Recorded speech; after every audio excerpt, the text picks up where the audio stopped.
Milord, Nathuram Godse ने गांधी जी को मारा, सरासर गलत, लेकिन वो ब्राह्मण था, एक्सट्रीमिस्ट था, हिंदू न्यूज़पेपर का एडिटर था। ये सब बताने की क्या जरूरत है? इससे आप क्या बताना चाहती थी दुनिया को और क्या सिखाना चाहती थी बच्चों को? और ये सब मुगलों के बारे में क्यों नहीं लिखा कि उन्होंने लाखों लोगों की हत्या की, हजारों मंदिर तोड़े? ये सब बायस नहीं है। और मिलोड, वो बाबा साहेब आंबेडकर जी का कार्टून जो मैंने सबमिट किया है, वो क्या बच्चों के भविष्य के लिए जरूरी था? जिस बाबा साहेब ने हमारे देश को संविधान दिया, जिस बाबा साहेब ने दबे कुचले लोगों को अपना हक दिया, ऐसी महान आत्मा बाबा साहेब आंबेडकर का ऐसा भद्दा, घटिया, मजाकिया कार्टून। और अकबर महान, औरंगजेब सर्वशक्तिमान, शाहजहां प्यार की पहचान। I strongly object my Lord. मुद्दे को भटकाया जा रहा है, ट्विस्ट किया जा रहा है। ट्विस्ट तो जे लोग कर रहे हैं।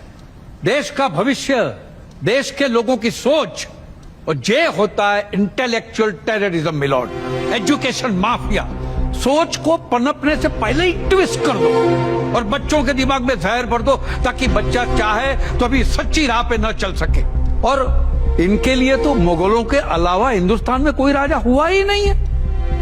एक कनिष्क, कोटा रानी, गुज्जर प्रतिहार, चोला, समुद्रगुप्त, चंद्रगुप्त, महाराणा प्रताप, पृथ्वीराज चौहान, छत्रपति शिवाजी महाराज, संभाजी महाराज, ये सब के बारे में लिखने के लिए आपके पास शब्द नहीं है। वहां शब्द कम पड़ जाते हैं। आपको नहीं लगता कि आपको शर्म से डूब जाना चाहिए?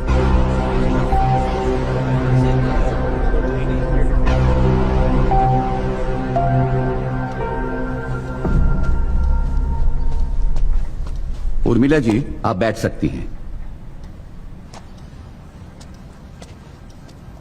माय लॉर्ड, एक ऑर्गेनाइजेशन जिसने 63 साल से देश की शिक्षा में योगदान दिया, न जाने कितने ही बड़े बड़े IAS, PCS, engineers, doctors, lawyers इन्हीं IERT की पुस्तकों को पढ़ के बने हैं, उन सबको एक पल में विष्णु जी ने गलत बता दिया। माय लॉर्ड, देश का इतिहास सच्चाई के बेस पर लिखा गया है, एविडेंसेस के बेस पर लिखा गया है, हिस्टोरियंस के कॉन्क्रीट रिसर्च पर लिखा गया है। इस बात से डिनाई नहीं किया जा सकता माय लॉर्ड।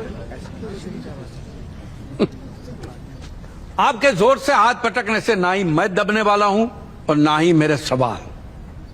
मिलोड, राशिद साहब उन लोगों का बचाव कर रहे हैं जिनका अहम रोल रहा है हमारे देश के इतिहास को तोड़ने मरोड़ने में।